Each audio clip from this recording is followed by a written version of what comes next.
बैठेंगे। कमर गर्दन सीधी, spine straight, shoulder relax and back. Be comfortable.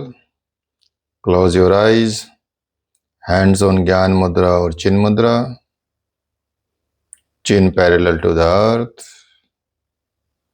Relax your mind.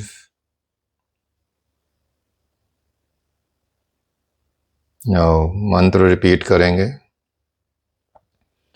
योगेन चितस्य पदेन वाचाम मलं शरीरस्य च वैद्यकेन योपकरोत्तं प्रवरं मुनीनां पतंजलिं प्राञ्जलिरानतोऽस्मि। ओम शांति शांति शांति। Relax. Gently open your eyes. चलिए हरिओम।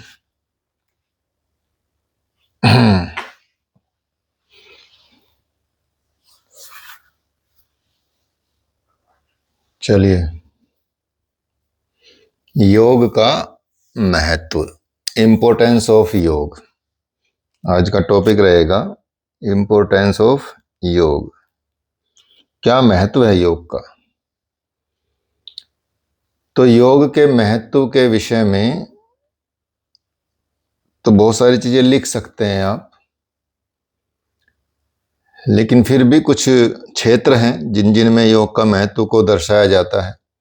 मतलब वैसे तो सभी क्षेत्रों में योग का बहुत महत्व है, चाहे वो जीवन हो, चाहे वो स्वास्थ्य हो, चाहे वो मानसिक स्तर हो, चाहे वो सामाजिक स्तर हो, चाहे वो राजनीतिक स्तर हो, ठीक है, किसी भी तरह का आर्थिक रूप से भी, हर प्रकार से योग का महत्व को समझा गया है, ठीक है। और जैसे कि आप जानते ही हैं, क्या जानते हैं कि योग विद्या बहुत प्राचीन विद्या है, या कह सकते हैं अति प्राचीनतम विद्या है। और योग भूमि भारत जो है, भारत को योग भूमि कहा जाता है, भारत को धर्म क्षेत्र कहा जाता है। भारत योग भूमि है और पूरा विश्व क्या है, भोग भूमि है। यहां योग करेंगे और वहां भोग करेंगे। इसलिए योग को भी वेस्टर्न में भोग बना दिया गया है, या भोग का विषय बना दिया गया है। और आज भी पश्चिमी देशों के जिन लोगों को वास्तव में योग चाहिए, वो भारत में आ जाते हैं, भारत में बस जाते हैं, भारत की परंपरा को अपना लेते हैं, संत परंपरा को अपना लेते हैं।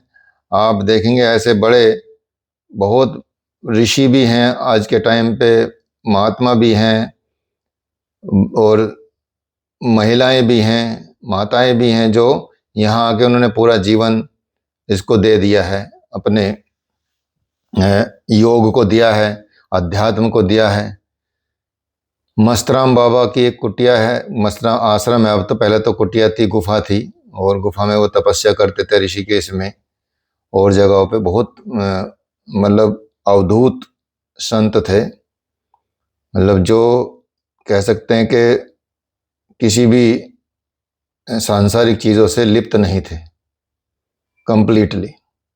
क्योंकि योगियों का ऐसा जीवन होता है, स्पेशली जो संत होते हैं या ऐसे तपस्वी होते हैं, उनका ऐसा जीवन होता है कि वो रोटी को भी कई दिन तक की बैग में रखते हैं, सूखी रोटी को गंगा जल में भिगो के खा लेते हैं, फुलो के खा लेते हैं। और कभी उनको गुड़ मिल जाए तो समझो उनकी दावत हो जाती है, वो सबसे बड़ी पार्टी मानी जाती है उनके लिए। मतलब वो खुद ऐसा महसूस करते हैं। तो ऐसा जीवन जीने वाले, ऐसे त्यागी और ऐसे तपस्वी संत भारत में पाए जाते हैं आज भी, और प्राचीन काल से पाए जाते हैं। तो उनकी एक शिष्या अमेरिका से या इंग्लैंड से, शायद अमेरिका से ही आई थी,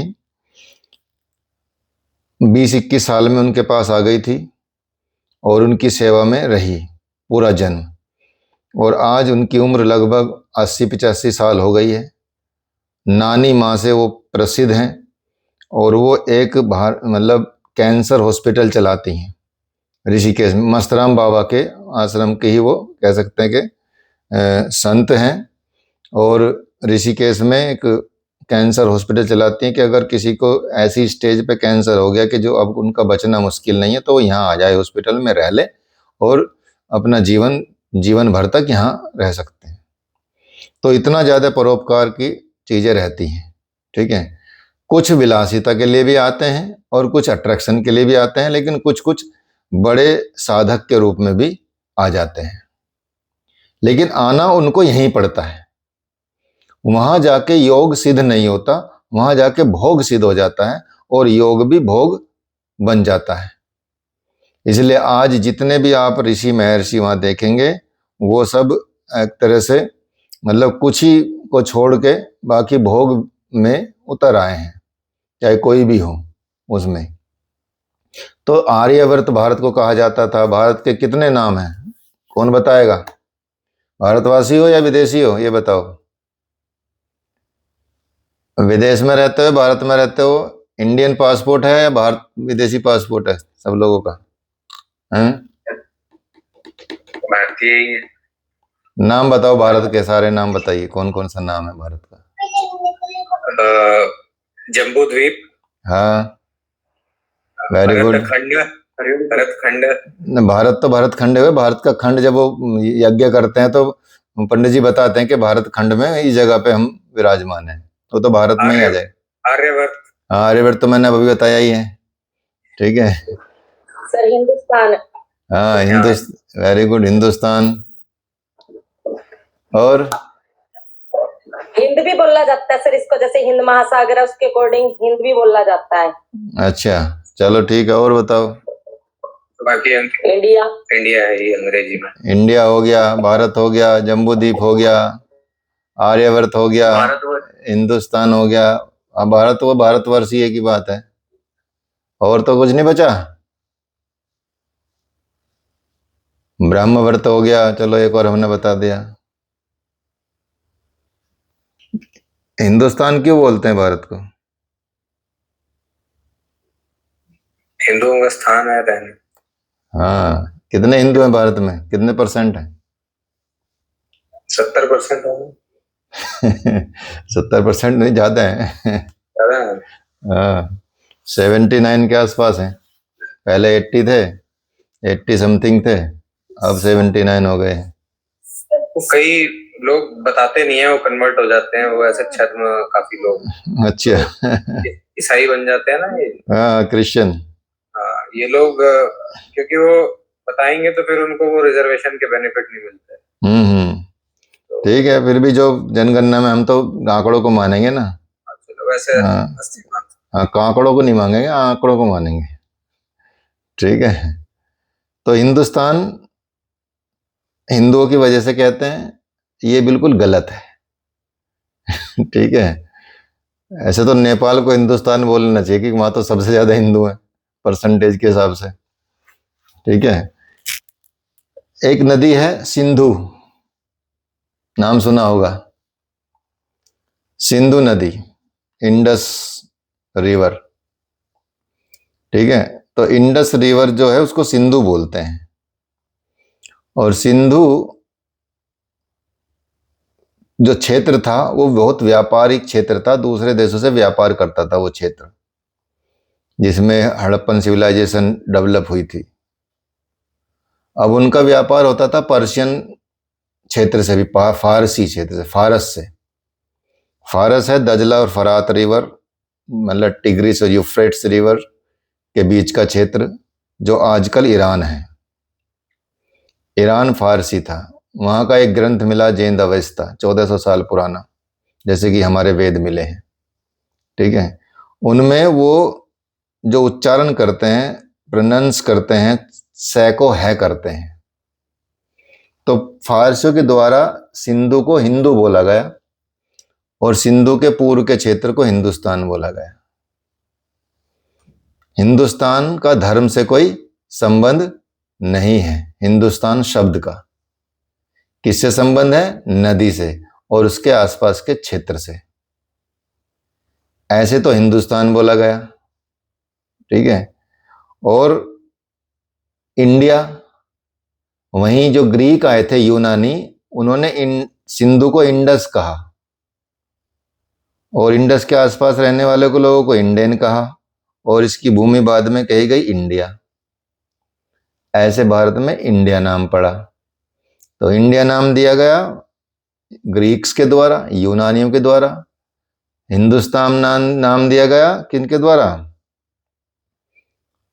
फारसियों के द्वारा, ठीक है। और बाकी तो हमारे वेदों में, उपनिषदों में आर्यवर्त है, ब्रह्मवर्त है, आर्यों की भूमि थी।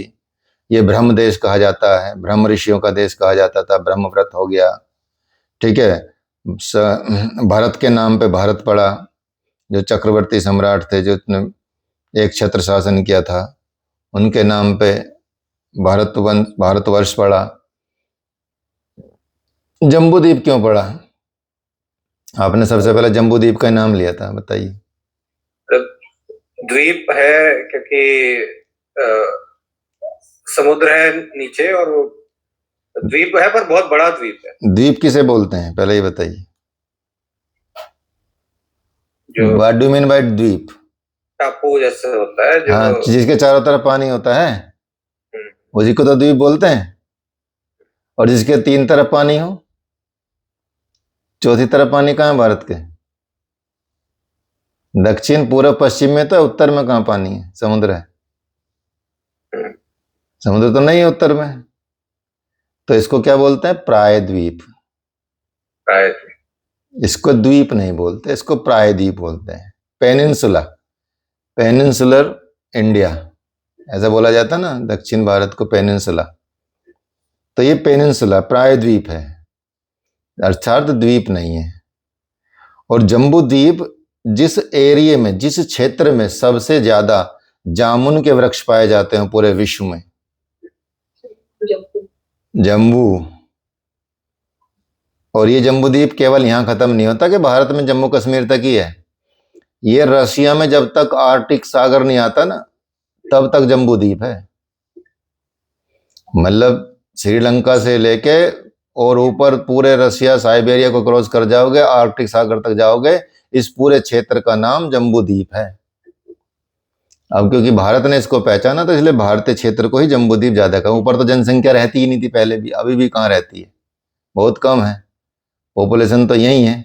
तो यहाँ सबसे ज्यादा जामुन के वृक्ष पाए गए, इसलिए इस क्षेत्र को जम्बूद्वीप कहा गया, ठीक है। तो जिस देश में रहते हो उस देश का नाम भी आपको पता होना चाहिए, क्यों है, कैसे है। हम तो ऐसे सोचते हैं जम्बू द्वीप मतलब बड़ा, बहुत बड़ा द्वीप। जम्बू इस जम्बू हाथी की तरह जम्बू ऐसा नहीं है। ये तब हिंदुस्तान में तो फिर ऐसे ही सोचते थे आप, हिंदू की तरह। हिंदू है इसलिए हिंदुस्तान है, ठीक है। तो रहस्य को समझना पड़ेगा। इसलिए आप देखेंगे योग भी एक रहस्य है, योग विद्या भी एक रहस्य है, प्राचीनतम विद्या है, अति प्राचीनतम कह सकते हैं इसको। तो योग विद्या, जो योग विद्या है, प्राचीन काल से लेकर अब तक योगियों के हृदय की क्या है, ये मंदाकिनी है, पवित्र मंदाकिनी, जो अविरल प्रवाह की तरह प्रभावित होती आ रही है। मतलब लगातार प्रभावित होती आ रही है, प्रभावित होती आ रही है, बह रही है,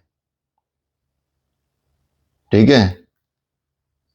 जैसे एक गाना है ना, आदि योगी, दूर उस आकाश की गहराइयों से एक नदी से बह रहे हैं आदि योगी। तो नदी क्या, आकाश गंगा एक नदी है। भारत धरती की गंगा ये है और ऊपर की गंगा आकाश गंगा है। प्रसून जोशी ने गाना लिखा था और हमारे भाई साहब ने गाया है, कैलाश भाई साहब ने, ठीक है। कल उनका जन्मदिन था 7 तारीख को, ठीक है। तो ये उन्होंने गाया, तो ये उसमें यही गाया, सेम बात की गई है। दूर उस आकाश की गहराइयों से एक नदी से बह रहे हैं आदि योगी। शून्य सन्नाटे टपकते जा रहे हैं, मौन से सब कह रहे हैं आदि योगी। ठीक है, तो भगवान शिव आदि योगी बोले जाते हैं उनको, वो बहते हैं योग के रूप में। ठीक है, इसलिए ऋषि मुनि ने भी ये बोला है कि ये एक योगियों के, ऋषियों के और पवित्र हृदय वाले लोगों के मन में, या भारतीय लोगों के मन में, भारतीय मतलब जो रियल में जिनका पश्चिमीकरण नहीं हुआ है, उन भारतीयों की बात कर रहा हूं मैं,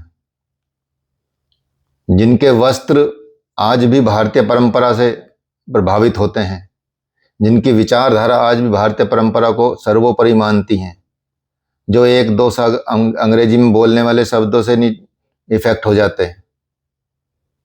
ठीक है, तो ऐसे भारतीयों की बात की जा रही है, अधपुचाले भारतीयों की नहीं, जो ना इधर के बचे ना इधर के बचे बेचारे। ठीक है, एजुकेशन मैकाले वाली ले ली और सोच से बिल्कुल डेवलप ना हो पाए। वो तो कम से कम अपने थॉट से डेवलप हो गए, वो इन चीज़ों में नहीं पड़ते। तो यहाँ आप देखेंगे कि योगियों के हृदय में पवित्र मंदाकिनी की तरह लगातार योग गंगा का, योग का एवरल प्रवाह चल रहा है। मतलब ऐसा कोई युग नहीं आया जब योग ना हुआ हो या योग खत्म हो गया हो। ठीक है, तो हर युग में, चाहे वो सतयुग रहा हो, चाहे वो त्रेता रहा हो, द्वापर रहा हो, कलयुग रहा हो, आज भी देख सकते हैं आप, लगातार योग बह रहा है। और ऐसे कभी योग युग नहीं रहा जब योगी ना हो धरती पे, भारतवर्ष में स्पेशली। आज भी हिमालय में जाएंगे, आपको आश्चर्य होगा ये जीवित कैसे हैं। ठीक है, हम गए थे गंगोत्री एक बार, तो गंगोत्री में हम अंदर गुफाओं में बहुत योगी रहते हैं आज भी। ठीक है, जो हमारे दीपक बाबा हैं वो खाना भिजवाते हैं, हर साल उनको भोजन भिजवाते हैं बरसात से, मतलब सर्दियों से पहले, तो गुफाओं तक उनके खाना जाता है। ठीक है, हालांकि उनको ऐसा नहीं कि वो खाना उनको जरूरत है, लेकिन हेल्प हो जाती है। बाकी अगर नहीं भी मिलेगा तो फिर भी जीते हैं वो। और ऐसे छिपे हुए, आपकी आवाज कम आ रही है। आवाज कम आ रही है? ठीक आ रही है। अच्छा, अपना थोड़ा सा माइक ऑन कर लो, बढ़ा लो स्पीकर। ठीक है, हो सकता है कि आ जाए। हैं, क्लियर है? तो अंदर रहते हैं गुफाओं में। हम मिले एक दो से, तो एक मिले के बोल रहे कि जी अपना रोटी बना रहे थे वो, ऐसे मैंने वीडियो भी डाला था उनका, हालांकि क्योंकि ऐसी चीज तो अट्रैक्ट करती है ना, तो चलो डाल देते हैं, मोबाइल सबके हाथ में होता ही है। ठीक है, तो बहुत बाद में डाला था, हालांकि तब नहीं डाला था।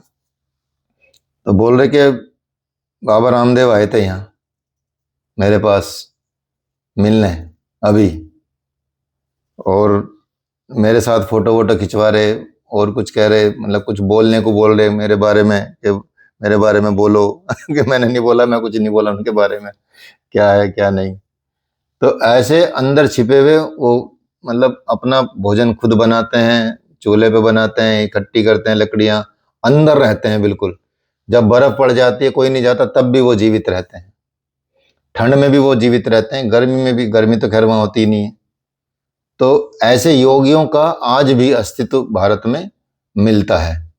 कुछ जमीन पे आ जाते हैं, कुछ वैसे हो जाते हैं। तो इसलिए ये जो विद्या, काफी दिन तक भूखे रहते होंगे फिर, अगर बाई चांस खाना ना मिले? भूखे नहीं रहते, भगवान टिफिन हर जगह पहुंचा देता है। ठीक है ना, एक नहीं, आप कह रहे ना कि जैसे बर्फ वगैरह पड़ जाती है फिर भी वो अंदर ही रहते हैं। हाँ, तो व्यवस्था सब कर देता है ईश्वर। ठीक है, हाँ, ये तो बात है सर। हाँ, विश्वास करोगे तो व्यवस्था हो जाती है। कोई ना कोई फिर भी भटक के आ जाता है या रखा रहता है। उस वक्त के कुछ पौधे भी होते हैं, उस वक्त की कुछ जड़ी बूटियां भी होती हैं उस वक्त में, और उनको क्षमता भी होती है। योग में क्षमता भी है कि आप नहीं भी खाएंगे तब भी चलेगा, क्योंकि जैसे कल बताया, प्रत्याहार का मतलब क्या था? आहार अंदर ही लेना। तो जो आप मुंह से, जीभ से, कान से, आंख से ले रहे हैं, वो आहार आप अंदर ले लेंगे, अपने अंदर ही से ही ले लेंगे, ठीक है। ऐसी सिद्धियां हो जाती हैं। बाकी व्यवस्था भी भगवान हर जगह कर देता। आप प्रण तो लीजिए कि मैं आकाश वृत्ति में रहूंगा। किस तरह, कई तरह की वृत्तियां होती हैं साधु संतों की। कोई आकाश वृत्ति में रहता है, कोई रहता है अजगर वृत्ति में, ठीक है। तो इस तरह से कोई रहता है खग वृत्ति में, कोई रहता है श्वान वृत्ति में। ये सब वृत्तियां हैं, मतलब स्टाइल हैं संतों के जीने के, ठीक है। खग वृत्ति मतलब पक्षी की तरह रहता है, ठीक है, जगह जगह जाएगा, कहीं भी कुछ ले लेगा। श्वान वृत्ति दरवाजे पे जाएगा मांगने, एक बार दे दिया किसी ने, ठीक है, नहीं तो फिर नहीं खाएगा। जिस दरवाजे पे गया उस दरवाजे पे यदि उस दिन खाना मिल गया, वो दे दिया उसने तो खा लेंगे, नहीं तो फिर दोबारा मांगने नहीं जाएंगे। ऐसी वृत्ति होती है। आकाश वृत्ति होती है कि एक जगह रहते हैं और अपने आप भगवान भेजता है, भेजता है तो खा लेते हैं, नहीं तो नहीं खाते, ठीक है। ऐसे कई उदाहरण हमारे गुरुदेव बताते हैं अपने खुद के, क्योंकि वो आकाश वृत्ति वाले संत रहे हैं, ठीक है। तो इस तरह की वृत्तियों के योग होते हैं। ऐसे ही जो गुफाओं में रहते हैं वो भी ऐसी वृत्तियों को अपनाते हैं। अजगर वृत्ति, एक जगह पड़े रहते हैं, भोजन आएगा पास में तो खा लेंगे, ठीक है, हिलेंगे नहीं, वहीं ध्यान भजन करते रहेंगे। तो this type of style of yogis, life style of yogis. तो इस तरह से ये विद्या हमारे ऋषियों ने, मुनियों ने हमको दी है, और ये एक ऐसा साधन विज्ञान है जो मानव जाति के उद्धार करने में संपूर्ण रूप से समर्थ है। अर्थात योग से मानव जाति का कंप्लीट उद्धार हो सकता है, ह्यूमन रेस का। ऐसा नहीं केवल भारतीयों का, ऐसा नहीं कुछ स्पेसिफिक लोगों का, बल्कि इस धरती पर पाए जाने वाले सभी प्राणियों का उद्धार योग कर सकता है। इसमें इतनी सामर्थ्य है छिपी हुई। योग विद्या ही है जो आपको आत्म स्वरूप से परमात्म स्वरूप कर सकती है। अहम ब्रह्मास्मि का अनुभव करा सकती है।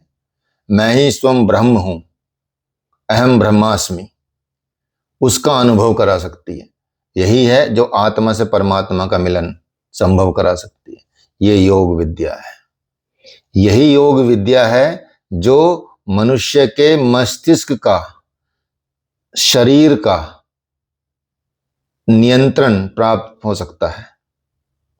मतलब मनुष्य का मस्तिष्क का शरीर पर नियंत्रण कंप्लीटली हो सकता है, मस्तिष्क का नियंत्रण भी हो सकता है। और इस योग विद्या से व्यक्तित्व जो है, हमारी पर्सनैलिटी जो है, पर्सनैलिटी सुसंस्कृत हो जाती है, सुमन्नत हो जाती है, और इसको उस तरह से बनाया जाता है, सुसंस्कृत बनाया जा सकता है। मतलब संस्कार से कह सकते हैं कि परिपूर्ण बनाया जा सकता है, ठीक है। तो योग विद्या के द्वारा ही ये सिर्फ संभव है, अन्य किसी के द्वारा ये संभव नहीं है। चाहे वो योग ध्यान योग हो, चाहे वो योग भक्ति योग हो, चाहे वो योग कर्म योग हो, चाहे वो योग मंत्र योग हो, चाहे वो योग हठ योग हो, चाहे वो योग राजयोग हो, चाहे वो योग अष्टांग योग हो, एनीथिंग, जो और भी योग की परंपराएं हैं। भगवान कृष्ण ने हर अध्याय का नाम योग से ही दिया है।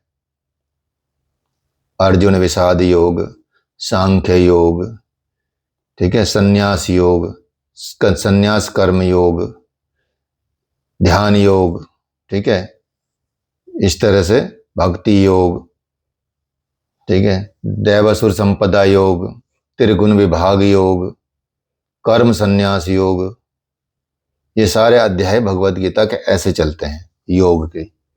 तो इसके अलावा भी जिनका जिक्र है वो ज्ञान योग है, भक्ति योग है, कर्म योग है, ध्यान योग है, ये सब उसमें दिखाई देंगे आपको।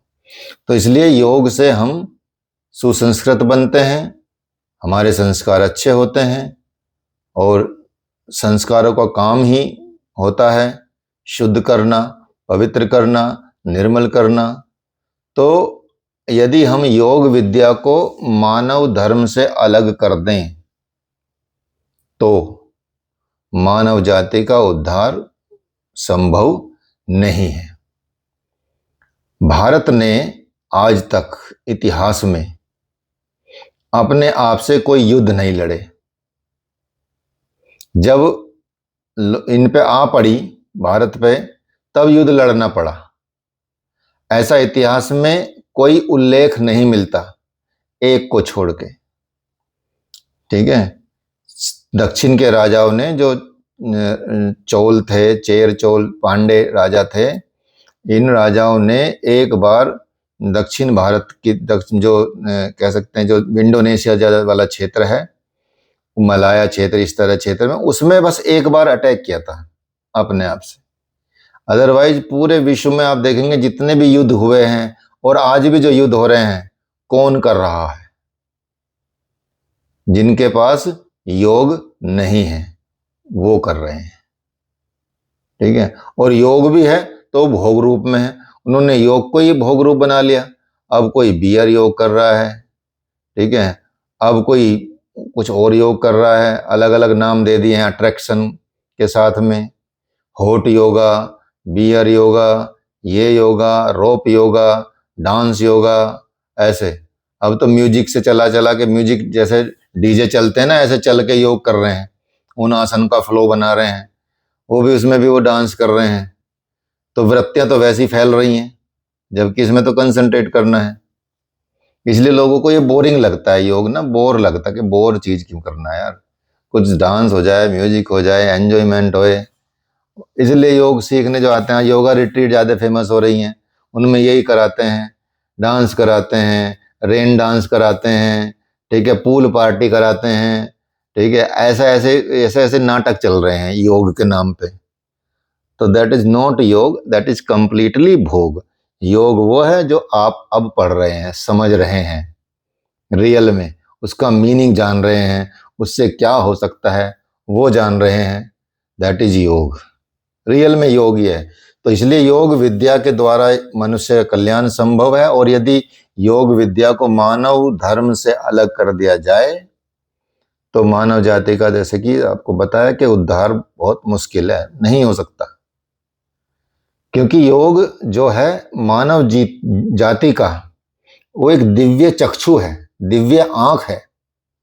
योग वास्तव में मानव जाति की एक दिव्य आंख है, दिव्य चक्षु है, जिससे हमको योग प्राप्त होता है, दिव्य दृष्टि प्राप्त होती है। और दिव्य दृष्टि के द्वारा सृष्टि के जितने भी संसार के, सृष्टि के गूढ़ रहस्य हैं, उनको जाना जा सकता है, उनका पता लगाया जा सकता है। ठीक है, तो इसलिए इस योग के द्वारा ही आप क्या कर सकते हैं? आत्म साक्षात्कार कर सकते हैं। सेल्फ रियलाइजेशन, एक शब्द होता है सेल्फ रियलाइजेशन, स्वयं का रियलाइजेशन, साक्षात्कार। आत्म दर्शन कर सकते हैं, तत्व को जान सकते हैं, तत्व दर्शन कर सकते हैं, दिव्य दर्शन कर सकते हैं। इसलिए कहा भी गया है, बड़े बड़े ग्रंथों में कहा गया है, याज्ञवल्क्य के स्मृति में भी कहा गया है, अयम तु परमो धर्मो, अयम तु परमो धर्मो यत योगेन आत्मदर्शन। मतलब जिस साधना के द्वारा आत्मदर्शन और ब्रह्म साक्षात्कार होता है, ब्रह्म नहीं बोलते हैं, ब्रह्म बोलते हैं। ब्रह्म अलग है, ब्रह्म अलग है। ब्रह्म और ब्रह्मा दोनों डिफरेंट है। जैसे गुरुर ब्रह्मा गुरुर विष्णु गुरुर देवो महेश्वरा, गुरुर साक्षात परम ब्रह्मा। बहुत लोग ब्रह्मा ही बोलते हैं, इसको भी पहले वाला शब्द यूज करते हैं, लेकिन एक्चुअली में वो ब्रह्म है। लिखा हुआ भी देख लेंगे आप, उसमें आ का डंडा लगा हुआ, उसमें आ का डंडा नहीं लगा हुआ। ठीक है, जब देखेंगे तो गूढ़ता से उसको समझेंगे। तो परम ब्रह्म मतलब वो एटर्नल पावर जो एक ही है, परमात्मा, उसको ब्रह्म कहते हैं। तो इसलिए जिस साधना के द्वारा हमारा आत्मदर्शन होता है और ब्रह्म का साक्षात्कार होता है, वो एकमात्र योग शास्त्र ही है, वो योग ही है। इसलिए ये मानव जाति का, मानव मात्र का परम धर्म है। कि वो योग में आए। इसलिए योग का क्या करना चाहिए? अनुष्ठान करना चाहिए। योग को जीवन में उतारना तो है ही, लेकिन उसका अनुष्ठान जैसे करते हैं ना हम, किसी जैसे मान लिया जनेऊ अनुष्ठान कर रहे हैं या किसी और चीज का अनुष्ठान कर रहे हैं, पूजा का अनुष्ठान कर रहे हैं, ऐसे इसका अनुष्ठान किया जाता है। योग का अनुष्ठान करना चाहिए।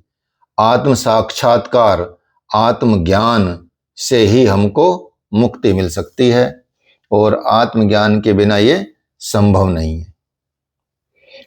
आत्मज्ञान भी योग के अनुष्ठान जो किए जाते हैं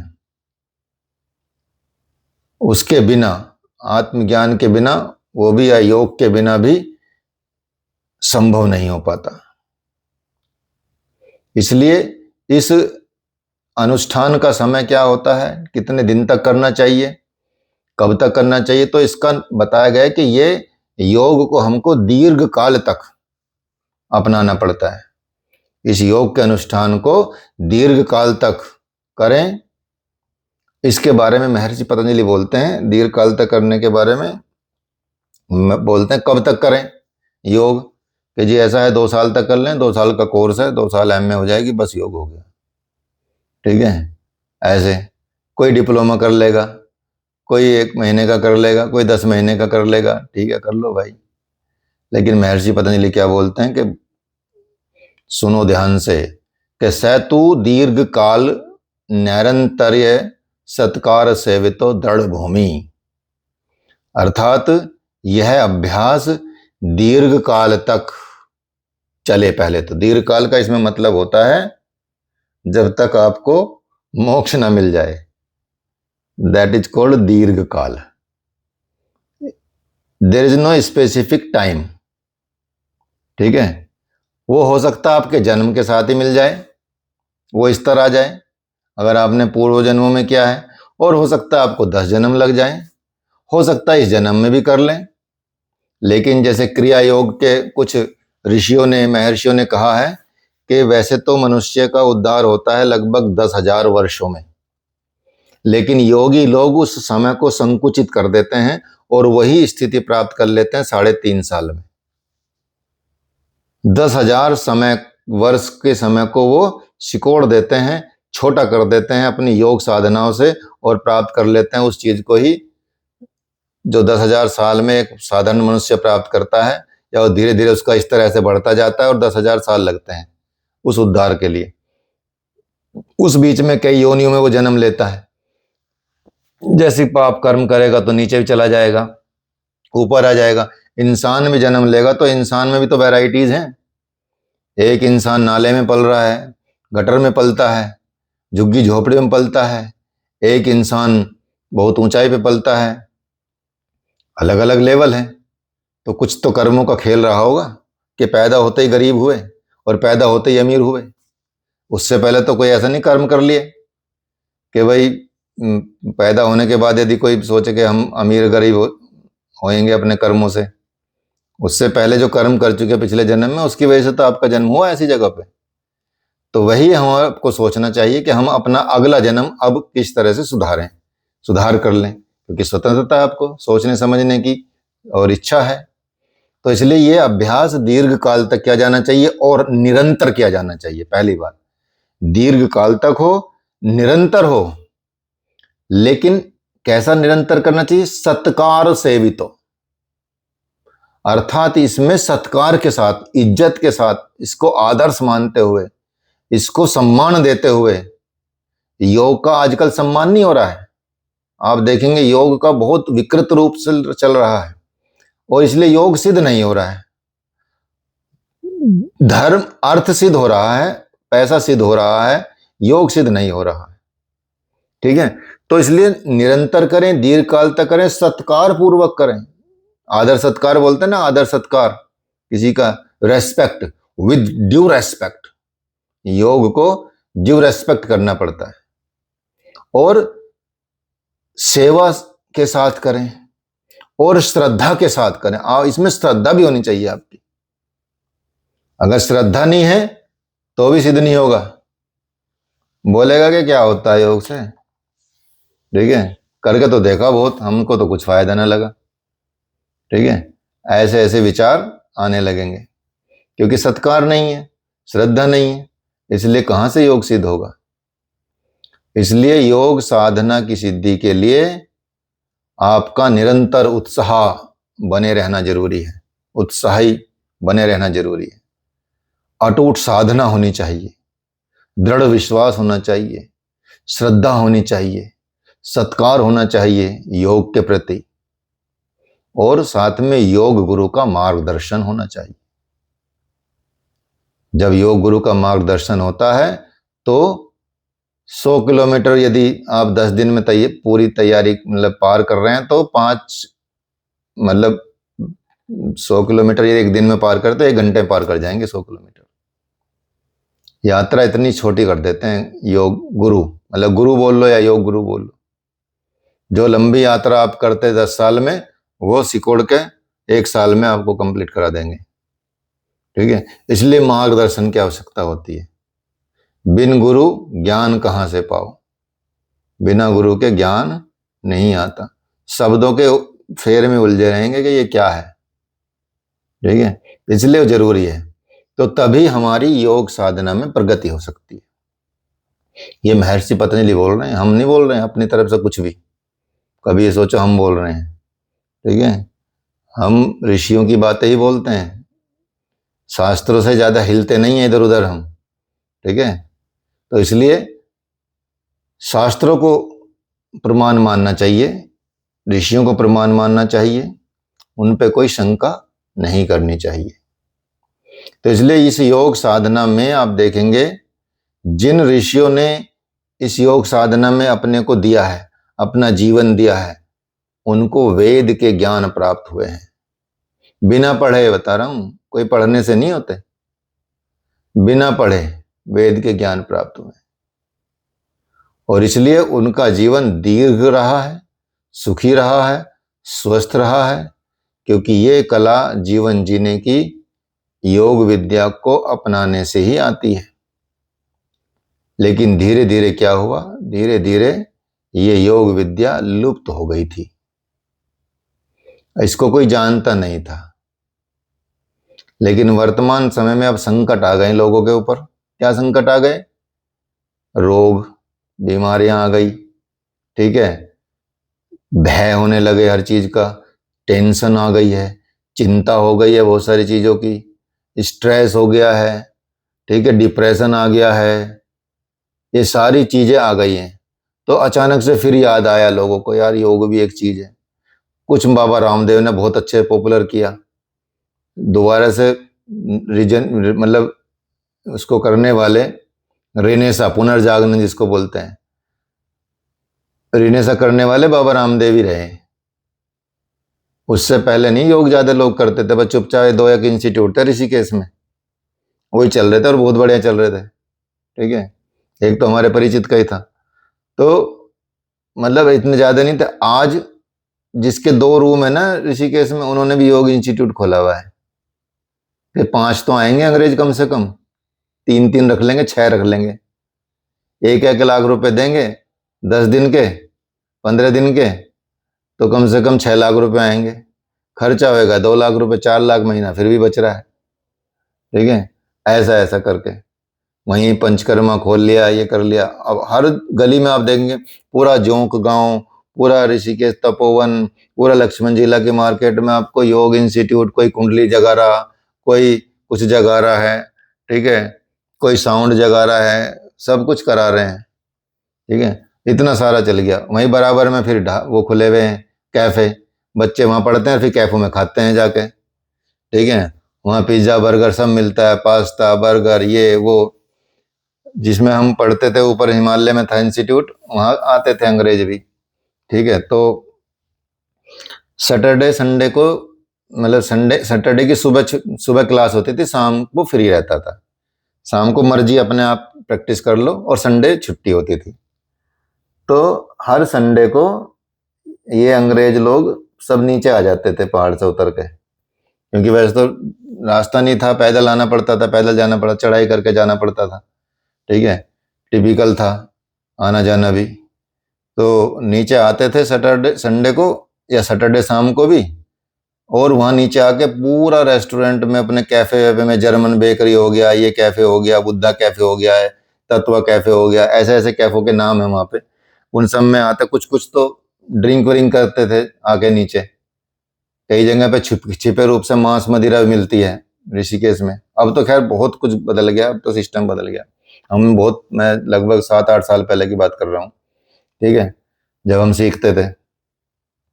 तो मंडे तो ठीक रहते थे वो, क्योंकि वहां तो मिलता था सात्विक खाना, और ट्यूसडे सब बीमार होते थे, ठीक है, एक दिन तो झेल लेते थे, और ट्यूसडे को देखते थे क्लास खाली, 4-5 ही लोग आए हैं, ठीक है, 50 लोगों की क्लास में, 30 लोगों की क्लास में, क्या बीमार हो गए, किसी का पेट खराब है, किसी को फीवर हो गया, 8 दिन खा रहे सात्विक फूड और अचानक से दबा रहे माल वहां जाके, तो ऐसे बीमार होते थे। तो ऐसी वृत्तियां तो अब वहां ऐसे ही खाना परोसा जाने लगा है, पूरा उसमें सिस्टम में तो खाना ही बदल गया है। तो इसलिए योग का क्या हुआ, संकट आया जब लोगों पे, तो तब योग याद आया, ठीक है, उससे पहले तो बस ऐसे ही छिपे रूप में रहता था। तो इसलिए इस डर से लोगों ने कि अब स्ट्रेस फ्री योग, टेंशन फ्री योग, योग फॉर डायबिटीज, योग फॉर ओबेसिटी, योग फॉर टेंशन, योग फॉर डिप्रेशन, योग फॉर हाइपरटेंशन, ठीक है, ऐसे ऐसे अब योग के नाम आने लगे हैं, ठीक है। तो वो इसलिए पॉपुलर हो गया कि अब तो बीमारियां भगाने के लिए ही काम आता है, डॉक्टरी की तरह काम आता है। अब ओपीडी भी खुलने लगी है योग की हॉस्पिटल्स में, ठीक है, कई हॉस्पिटल में, उत्तराखंड में कई हॉस्पिटल में योग की ओपीडी आ गई है। जैसे एक बहुत बड़ा हिमालयन हॉस्पिटल है इधर एयरपोर्ट के पास, स्वामी राम का है वो, ठीक है, उनका हॉस्पिटल में योग की ओपीडी है, आयुर्वेद की ओपीडी है, पंचकर्मा की ओपीडी, मतलब पूरा देखा जाता है। ऐसी एक और हॉस्पिटल है निशंक ने खोला है, जो एचआरडी मिनिस्टर थे, उनके कॉलेज भी है और हॉस्पिटल भी है, यूनिवर्सिटी भी है, तो उसमें भी कई और जगहों पे योग की ओपीडी देखने को मिल जाती है, ठीक है। अब कई जगह पे आने लगी है, तो योग में योग टीचरों को उनको बुलाया जाता है उसमें, कि आप जरा इनकी समस्या दूर करो, ठीक है। तो इसलिए वर्तमान टाइम में इसलिए योग प्रसिद्ध हो गया क्योंकि बीमारियां आ गई। तो योग विद्या अपने प्रभाव से जो है बहुत लोकप्रिय हो गई आजकल टाइम में, और इस योग विद्या पर पूरा विश्व, सोचो पूरा वर्ल्ड इस पे रिसर्च कर रहा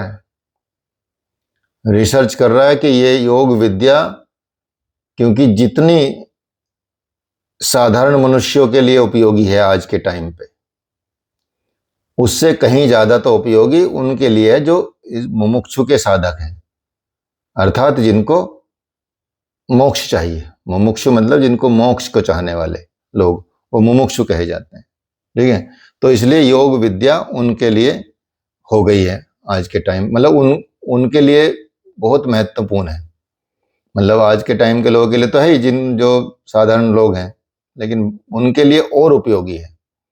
तो इसलिए योग विद्या के द्वारा हम क्या कर सकते हैं, संपूर्ण स्वास्थ्य प्राप्त कर सकते हैं, साथ साथ में मोक्ष का मार्ग भी हमको मिल सकता है। इसलिए इस योग साधना से क्या होता है, मनुष्य अटूट स्वास्थ्य प्राप्त कर सकता है, दीर्घ आयु प्राप्त कर सकता है, दिव्य जीवन प्राप्त कर सकता है, अलौकिक विभूतियां, अष्ट सिद्धि नौनिधियां प्राप्त कर सकता है, मुक्ति प्राप्त कर सकता है, मोक्ष प्राप्त कर सकता है, इन सबको प्राप्त कर सकता है, ठीक है। और लेकिन आज के इस युग में, भाग दौड़ भरी जिंदगी में, मनुष्य सिर्फ रोगों से ग्रस्त है, सिर्फ रोग से छुटकारा पाना चाहता है, बाकी उसको कुछ चाहिए नहीं। मोक्ष वक्त तो बहुत बाद की बात है, वो तो उसको पता भी नहीं कि छोड़ो मोक्ष वक्त की हमको जरूरत नहीं है भाई, पहले हमको तो ठीक तो करो, ठीक है, हम पहले दवाइयों से छुटकारा पाएं। अब दवाई पीछा नहीं छोड़ती, हॉस्पिटल रोज बढ़ते जा रहे हैं और बीमारी बढ़ते जा रहे हैं, जबकि इलाज वाले बढ़ रहे हैं, तो इलाज मतलब बीमार कम होने चाहिए लोग, लेकिन संख्या बढ़ती जा रही है, और ऐसे काम लोग कर रहे हैं। जैसे अभी एक वीडियो था, मतलब एनिमेशन कार्टून वीडियो था, उसमें यमराज के पास उसके दूत गए, जो मतलब यमराज के दूत कह रहे कि सर हमने नरक का एक्सटेंशन के लिए एप्लीकेशन दी हुई है, तो आप एक्सटेंशन क्यों नहीं कराते? बहुत लोग नरक में आना चाह रहे हैं जगह भर गई है पहले, तो 2-4 नरक और बनवाने हैं अच्छा, भाई ये क्या चल रहा है धरती पे जो इतने नरक बन रहे हैं? जी आप देख लो, चक्कर लगा के देख लो क्या क्या चल रहा है। फिर वो उसको दिखाता है कि देखो ये डॉक्टर बनते हैं, ये एम्स है यहाँ डॉक्टर निकलते हैं, ये इंजीनियर कॉलेज है यहाँ इंजीनियरिंग निकलते हैं, ये लॉ कॉलेज है यहाँ से लॉ करके निकलते हैं लोग। लेकिन ऐसा कोई कॉलेज नहीं कि इंसान बना के निकाल रहे हो किसी को, ठीक है इंसान कोई नहीं बना के निकाल रहा, सब प्रोफेशनल निकाल के लेके जी हाँ तो ठीक है भाई चलो फिर आज ही साइन कर देता हूँ, ये लो 10 एम्स जैसे मोदी जी करते हैं, 10 एम्स की घोषणा कर दी इस बजट में, तो उन्होंने 10 नरक की घोषणा कर दी, चलो 10 नरक और बनाओ। तो ऐसा चल रहा है जीवन लोगों का, तो मनुष्य फिर भी नहीं समझ पा रहा है। इसलिए रोग बढ़ गए हैं, योग बढ़ नहीं रहा, योग बढ़ रहा तो दूसरे रूप में बढ़ रहा है। लेकिन जो रियल में आज भी योग को अपना रहे वो कंप्लीट मानसिक स्वास्थ्य प्राप्त कर रहे हैं, शारीरिक स्वास्थ्य प्राप्त कर रहे हैं, साथ साथ में सामाजिक स्वास्थ्य को भी प्रदान, मतलब अर्थात रिलेशन भी ठीक होते हैं, संबंध भी ठीक होते हैं, ठीक है, और आर्थिक स्थिति भी सुधरती है। इसलिए बहुत व्यापक हो गया है योग का जो क्षेत्र है, और इसका महत्व भी बहुत व्यापक हो गया है। इसलिए जो मनुष्य का जीवन है बहुत सारे क्षेत्रों में आज योग का महत्व बहुत बढ़ गया है, बहुत ज़्यादा बढ़ गया है, ठीक है। तो ये है योग का महत्व, ठीक है। थोड़ा इसको और धीरे धीरे एक्सप्लेन करेंगे, और योग के महत्व के बाद आपका ये एक चैप्टर समाप्त हो जाएगा, ठीक है। हो सकता है कल ही ख़त्म हो जाए, स्लो इसलिए चल रहा हूँ कि थोड़ा सा अगर बच्चे लाइन में लगे हुए 1-2 एडमिशन 2-4 एडमिशन और हो जाएंगे तो उनको भी पकड़ लिया जाएगा। हालांकि रिकॉर्ड कर रहे हैं तो वो मिल ही जाएगा उनको, ऐसी बात नहीं, लेकिन आपको भी पहले फाउंडेशन मजबूत करना जरूरी है। यदि हम बिल्डिंग बना लेंगे बिना फाउंडेशन के तो वो आपकी स्टेबिलिटी नहीं बन पाएगी। इसलिए डिटेल्ड एक्सप्लेनेशन चल रही है, फिर आप इशारों में समझने लगेंगे चीज़ों को, फिर आपको ज़्यादा सोचने समझने की जरूरत नहीं पड़ेगी। अब तो मैं एक एक शब्द को भी एक्सप्लेन कर रहा हूँ, ठीक है, कि ये शब्द का मतलब ये है, ये है, ठीक है। फिर भी यदि ऐसा छूट जाता है हमसे तो यू कैन आस्क कि सर आपने ये बोला था, इसका मतलब क्या है, हमको खुद नहीं समझ आ रहा, ठीक है। तो इसलिए आपको अच्छे से समझ के, सुन के, लिख के क्या है चीज़ें हैं, और वो मतलब रिवीजन करना उसका, और दोहराना है, पढ़ना है। चलिए, तो आज के लिए इतना ही काफ़ी है, और किसी के कोई प्रश्न हो तो पूछ सकता है। गुरुजी आपने बोला कि संपूर्ण स्वास्थ्य इससे मिल जाता है। हाँ जी, हाँ जी। तो आजकल जैसे काफी जो बहुत भयानक बीमारियां हो रही हैं, जैसे कैंसर हो गया, इस टाइप की चीजें, ये भी योग वगैरह से ठीक हो जाती हैं? मैंने बोला संपूर्ण स्वास्थ्य मिल जाता है, ठीक है, बीमारियां ठीक नहीं बोला कि मैंने बीमारियां सारी ठीक हो जाती हैं। अर्थात पहले करना होता, न कि बीमार होने के बाद, ठीक है ना। लेकिन उसमें लाभ होता है, बहुत अल्टीमेट लाभ होता है। अगर हम इस जीवन को योग में बना लें शुरू से ही, जैसे आपके बच्चे बना रहे हैं, जैसे कि आपने बताया, ठीक है, और योग क्लास करते हैं, योग भी करते हैं, संस्कृत सीखते हैं, ठीक है, इस तरह का जीवन जीते हैं, तो वो होगा ही नहीं, ठीक है। खान पीन भी तो योग में ही आता है ना, सात्विक आहार योग में आता है। कैंसर क्यों हो रहे हैं? Because we are using chemical products everywhere. सब्जियां हैं वो केमिकल से आती हैं, फल हैं वो केमिकल से परिपूर्ण रहते हैं, डब्बे बंद चीज़ें होती हैं, पैकेट होती हैं, जैसे मैगी हो गई, ठीक है, ब्रेड हो गए, बने बनाए खाने आ रहे हैं आजकल तो MTR के, बना रेडीमेड पनीर, रेडीमेड सब्जी, रेडीमेड पराठे, मतलब हर चीज़, बस जरूरत नहीं, बस मम्मी आई और उसमें लाइव MTR का गर्म किया और टिफिन में बंद करके दे दिया, ठीक है। हम तो देखते थे बचपन में, हमको तेल के, सरसों के तेल के पराठे बांध के मतलब मिलता था, और अचार साथ में मिल जाता था, तो इस डब्बा खोलते पूरे क्लास में महक हो जाती थी, ठीक है। और कई बार तो दूसरे डब्बे खा जाते थे हमारे, हमको पता भी नहीं चलता था, हम हाथ धोने गए कोई दूसरा पराठा निकाल के खा गया, ठीक है। तो घर से बनी हुई चीजें मिलती थी, आज बना रहा कौन है? आज तो सैंडविच बना के दे देते हैं, ठीक है, ये तो खाने हो गए हैं, ठीक है। ब्रेड का कुछ बना के दे दिया, सैंडविच बना दे दिया, पास्ता बना के दे दिया, मैगी भी दे देते हैं डब्बों में, ठीक है। This is the style now. So what will you get? Health और कैंसर, यू कैन डिसाइड। तो जब वो योग जीवन में नहीं होगा तो ऐसे ही होता है, ठीक है। तो योग से संपूर्ण स्वास्थ्य मिलता है इफ यू एडॉप्ट योग इन योर जीवन। लेकिन यदि बीमार हो ही गए तो क्या करें? क्योंकि बीमारी में तो कई योग कर नहीं सकते आप। जैसे मान लिया आपको हाइपर टेंशन है, हाई बीपी है, तो आप इन्वर्सन पोज नहीं कर सकते, आप कुंभक नहीं कर सकते, आप कपालभाति नहीं कर सकते, आप सूर्य भेदी प्राणायाम नहीं कर सकते, तो बहुत लिमिटेड हो जाएगा ना। तो धीरे धीरे धीरे धीरे करेंगे तो बहुत लाभ मिलेगा, फिर भी लाभ मिलेगा। ध्यान से, प्राणायाम से, छोटे मोटे आसनों से लाभ मिलेगा। तो बीमारियां खत्म करने में अल्टीमेट हेल्प करता है योग। बाकी बीमारियों से पहले कर लेंगे तो होएंगी ही नहीं, बीमारी जीवन में आएगी नहीं, गारंटी है इस बात की, ठीक है। आप बस आयुर्वेद और योग को, मतलब आयुर्वेद का मतलब दवाई खाने की नहीं बोल रहा हूं, आयुर्वेदिक लाइफ स्टाइल या यौगिक लाइफ स्टाइल। जैसे सुबह उठेंगे, जैसे बताया, प्रेयर कीजिए सुबह उठते ही, ठीक है। उसके बाद आप ऊषा पान कीजिए, पानी पीजिए, ठीक है। उसके बाद आप थोड़ा टहलेंगे, शौच चले जाइए। उसके बाद आप दंत धावन कीजिए, मतलब ब्रश कीजिए। उसके बाद एक तेल, या तो नारियल तेल या ऐसा तिल का तेल मुंह में रखिए थोड़ी देर, उसको ऐसे करिए थोड़ी देर रखने के बाद, ताकि मसूड़े मजबूत हो जाएं, वो कीजिए। फिर उसके बाद आप थोड़ा योग वगैरह करें। ऐसे बताई थी ना दिनचर्या, 1 घंटे का काम है, ठीक है, उसके अनुसार चलें, योग करें, फिर स्नान वगैरह करें, ठीक है, चंदन वंदन लगाएं, थोड़ा भक्ति भाव पूजा करें, फिर अच्छे सूती कपड़े पहने। कपड़े इतने टाइट पहनते हैं, जीन्स पे ऊपर से बेल्ट बांध लेते हैं, उष्ण कटिबंधीय देशों के कपड़े को ही है ये। दिस आर द ट्रॉप, मतलब उनके जो का ऊपर के आर्कटिक देशों के कपड़े हैं ये, या कह सकते हैं जो मिडल ऊपर की तरफ जो क्षेत्र है, कर्क रेखा से ऊपर से, मतलब और भी ऊपर 37-40 डिग्री से ऊपर के क्षेत्र, जैसे वेस्टर्न अमेरिका हो गया, जहाँ ठंड रहती है ज्यादातर, ठीक है। हमारे यहाँ तो कॉटन की परंपरा है, एकदम शुद्ध प्योर कॉटन, और मलमल की बहुत परंपरा है।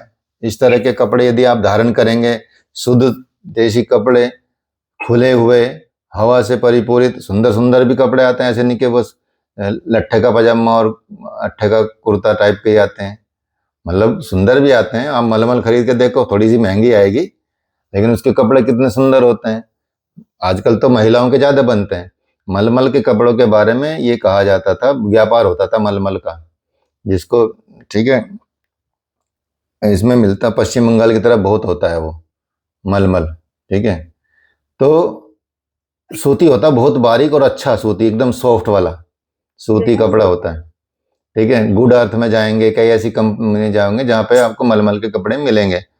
तो उसके बारे में अल बरूनी या कोई ऐसा लेखक हुए हैं जिन्होंने लिखा है कि मलमल का कपड़ा इतना महीन होता है, बारीक होता है, कि उसके 100 मीटर के थान को एक अंगूठी से निकाल सकते हैं पूरा, ठीक है।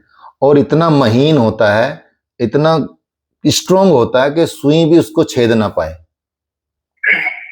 इसका व्यापार, ये अतिशयोक्ति है हालांकि, लेकिन फिर भी इतनी बड़ी तारीफ की गई है उसकी, मलमल की। और इसको जब ये यूरोप में जाता था, तो यूरोप में जो वहां की महिलाएं पहनती थी, तो वहां झगड़े होने लगे थे, अराजकता फैल गई थी, इतनी सुंदर लगती थी वो स्त्रियां वहां की, ठीक है, यूरोप में मलमल पहन के। और हम क्या अपना रहे, वहां का सिंथेटिक ला रहे हैं, हवा ही नहीं निकलेगी। आपके रोम बनाए हैं ना भगवान ने, तो रोम छिद्र बनाए हैं हवा निकालने के लिए, तो यहाँ हम चिकने चिकनों में घुसे हुए हैं, ठीक है। तो वो पहनावा हो गया, आसन आसन वसन, ये शुद्ध रखिए, योग को रखिए जीवन में, तो क्यों नहीं स्वास्थ्य मिलेगा, पूरा संपूर्ण स्वास्थ्य मिलेगा। ठीक है।